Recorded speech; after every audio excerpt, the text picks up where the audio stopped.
What if Meghan Markle and Prince Harry's fairy tale wedding was never simply a love story, but the glittering entrance to something far larger, colder, and more calculated than the public was ever meant to see? That is the explosive question now surrounding the royal story. According to Tom Bower, the wedding watched by millions through tears, flowers, cameras, smiles, and carefully polished royal imagery may have concealed an entirely different reality beneath the surface. And the most startling part is not only what he claims happened after the wedding, but what he suggests may have already been unfolding before Meghan Markle ever walked down that aisle. He, on the other hand, couldn't find an English woman who wanted to live with him. I mean, they all fled because of his depressions and paranoia. And here is a woman, Meghan, who was his safety net, and not living in the luxury she wanted and having to obey the royal commands. She stoked constantly that he should feel aggrieved and should feel unhappy. And I think that is in the end why he agreed. But they were globally, and they are globally known, but because of the way they behaved in the last 4 or 5 years, and as a price of betrayal, they are now, their reputation and their status and their fortunes are crumbling. He, on the other hand, couldn't find an English woman who wanted to live with him. I mean, they all fled because of his depressions and paranoia. And here is a woman, Meghan, who was his safety net and provided what he thought would be the mollycoddling and the love and security he was desperately looking for. Tom Bower's claim cuts directly through the fairy tale. What if Harry was not simply the destination, but the doorway? What if the man the world viewed as Meghan Markle's romantic rescue was, in this version of events, also the most powerful opportunity placed directly in front of her? That is why this story continues to ignite debate, because it does not merely challenge one royal marriage. It challenges the entire emotional narrative presented to the public.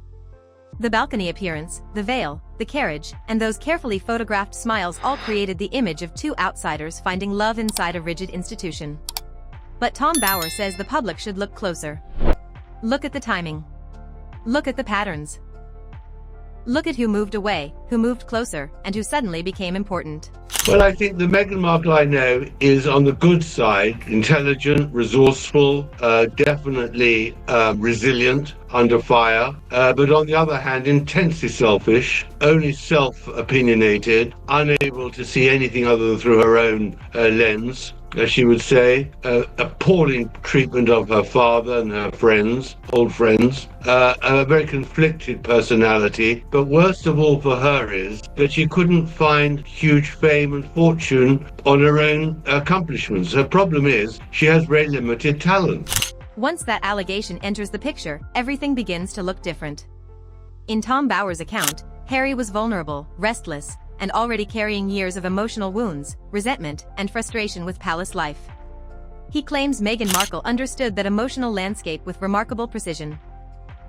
According to his version, she knew what would move Harry, what would comfort him, and what would make him feel understood in a way he believed the royal family never had. And that is where the romance begins to resemble something more strategic. That Meghan was not going to obey any rules. She had no intention of staying, and that she was going to be a huge problem. And that was reported obviously to the Queen and the rest. And they realized that this was a marriage which was not going to last in Britain. The warning is severe. Tom Bower argues that allowing Harry and Meghan Markle to return to Britain and rebuild their royal image could only strengthen their ability to market themselves elsewhere, whether in Australia, Canada, or beyond. That leads to the broader accusations surrounding the entire controversy. Royal status became a form of currency. A title became leverage. A family connection became a potential business asset. And if that sounds harsh, Tom Bower appears to be asking why, in his view, the results repeatedly seem to point in the same direction. According to Tom Bower, what the public witnessed was not simply spontaneous royal destiny. It was a sequence of events. A calculated climb. A series of decisions that only appear innocent when examined separately. He claims Meghan Markle was not blindly entering palace life, nor simply being swept away by romance, nor discovering the royal world one step at a time. Instead, he presents her as someone who had already been reaching toward fame, recognition, international attention, and influential circles long before Harry became the central headline. And this is where the story becomes particularly sharp. Tom Bower claims Meghan Markle had already moved beyond one chapter of her life when it stopped serving the next. Her marriage to Trevor Engelson had ended. Her relationship with her father had become complicated. Then Harry entered the picture, and suddenly the road ahead appeared brighter than ever. Tom Bower argues that the major difference between Harry and Meghan Markle was ambition. Harry already possessed wealth, worldwide recognition, public attention, and royal status. Meghan Markle, he claims, was still searching for a much larger international stage. When those two needs came together, they created a powerful relationship, but one that could also become dangerous. Because if Harry needed emotional validation while Meghan Markle needed greater elevation, then, in Tom Bower's interpretation, the relationship could begin to look less like a traditional fairy tale and more like a transaction surrounded by affection. And that leaves the uncomfortable question he continues to raise: was this simply love, or was the timing so perfect that it appeared almost planned? Tom Bower goes even further, claiming Meghan Markle researched Harry before their first date. Africa, animals, philanthropy, and the emotional subjects that could make him feel understood were, according to his account, already familiar territory. Harry reportedly believed she was the one very quickly, while Tom Bower suggests that what appeared to be instant chemistry may also have involved presentation and performance. Knowing what to say, when to listen, how to respond, and how to become the woman Harry already wanted to find. But Tom Bower goes further, claiming Meghan had already indicated months earlier that she did not want Thomas Markle walking her down the aisle at St. George's Chapel. If that claim is accurate, it changes the emotional picture dramatically. It would suggest that the family breakdown was not simply a last-minute disaster created by media pressure, but that tensions had existed long before the public understood there was a crisis. And then King Charles enters the story, reportedly attempting to prevent the situation from becoming even worse.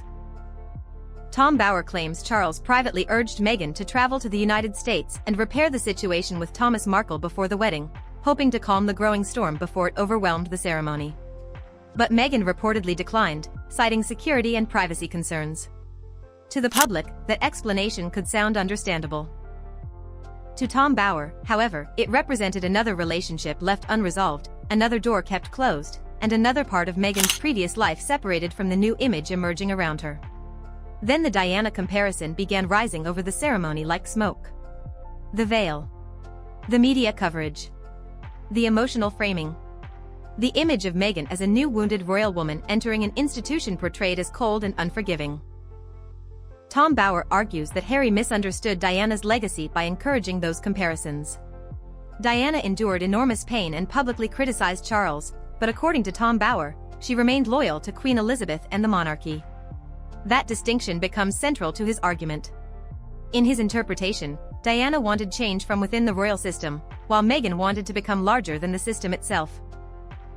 And, he argues, that difference ultimately contributed to the breakdown in Britain. Then came the palace pressure.